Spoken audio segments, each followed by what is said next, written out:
প্রতিদিনের সংবাদ চ্যানেলে সবাইকে জানাই স্বাগত। আজ বৃহস্পতিবার 21 আগস্ট নিয়ে আসলাম আপনাদের জন্য আজকের কয়েকটি খবর। আজকের প্রথম শিরোনামটি হলো ঘরবাড়ি জ্বালিয়ে দেব, গোলাপগঞ্জের বিজেপি নেতাদের হুমকি বাংলাদেশের জামাতে ইসলামীর। ওপার থেকে জামাতের হুমকি, অসমের পরিবেশ ভালো নয় বললেন মুখ্যমন্ত্রী।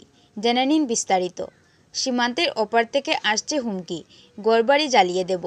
হোয়াটসঅ্যাপে ভয়েস মেসেজ বাংলাদেশের জামাতে ইসলামী নামের মৌলবাদী সংগঠনের।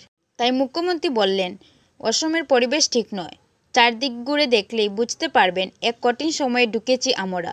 জনগণকে সজাগ হওয়ার আহ্বান জানিয়েছেন তিনি আরও বললেন, জনগণ যত সজাগ হবে জাতি ততই নিরাপদ হবে।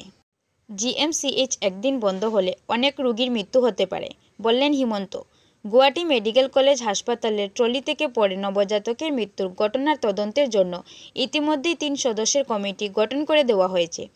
বানুপ্রিয়া মিসং নামের দায়িত্বে থাকা এক নার্সকে গ্রেফতার করা হয়েছে, কিন্তু এরপরও নানা অভিযোগ উঠায়। মুখ্যমন্ত্রী বললেন, মেডিকেল কলেজ একদিনের জন্য বন্ধ হলেও অনেক রোগীর মৃত্যু হতে পারে। ভারতীয় পণ্যের জন্য রাশিয়ার বাজার খোলা, ট্রাম্পকে বার্তা দিল্লির বন্ধুর। ভারতীয় পণ্য আমেরিকার বাজারে যেতে না পারলেও রাশিয়ার দরজা খোলা রয়েছে, কারণ মস্কোর কাছে নয়াদিল্লির ভূমিকা খুবই গুরুত্বপূর্ণ। মার্কিন প্রেসিডেন্ট ডোনাল্ড ট্রাম্পকে বেকায়দায় ফেলে বুধবার এমনই বড় ঘোষণা করলেন ভারত বন্ধু রাশিয়া। দিল্লির মুখ্যমন্ত্রীর বাসভবনে ঢুকে হামলা, গ্রেফতার করা হয়েছে যুবককে। সাপ্তাহিক জনশুনানি চলাকালীন বুধবার সাত সকালে নিজ বাসভবনেই আক্রান্ত দিল্লির মুখ্যমন্ত্রী রেখা গুপ্তা। আটক অভিযুক্ত রাজেশ ভাই খিমজি ভাই সাকরিয়া। আহত মুখ্যমন্ত্রীকে নিয়ে যাওয়া হয় হাসপাতালে, সুস্থ আছেন তিনি। ঘটনা তদন্ত শুরু করেছে দিল্লি পুলিশ। 31 মার্চের মধ্যে গ্রামীণ সড়ক যোজনার কাজ শেষ করার নির্দেশ কৃষ্ণেন্দু পালের। প্রধানমন্ত্রী গ্রামীণ সড়ক যোজনার চলিত কাজ আগামী 31 মার্চের মধ্যে শেষ করার নির্দেশ দিলেন সড়ক বিভাগের মন্ত্রী কৃষ্ণেন্দু পাল। নতুন বিল লোকসভায়, জেনে নিন বিস্তারিত। দাগ লাগলেই যাবে গদ্দি, 30 দিন হেফাজতে থাকলেই খোয়াতে হবে মন্ত্রিত্ব। সংবিধান সংশোধনী বিল পেশ শাহের। প্রধানমন্ত্রী, মুখ্যমন্ত্রী বা অন্য কোনো মন্ত্রী যদি টানা 30 দিন হেফাজতে থাকেন, তাকে পদ থেকে সরিয়ে দেওয়া হবে। বুধবার লোকসভায় এই বিল পেশ করেন কেন্দ্রীয় স্বরাষ্ট্রমন্ত্রী অমিত শাহ। 35 বছর আগের টাডা মামলার সমাপ্তি, খালাস 31 আলফা।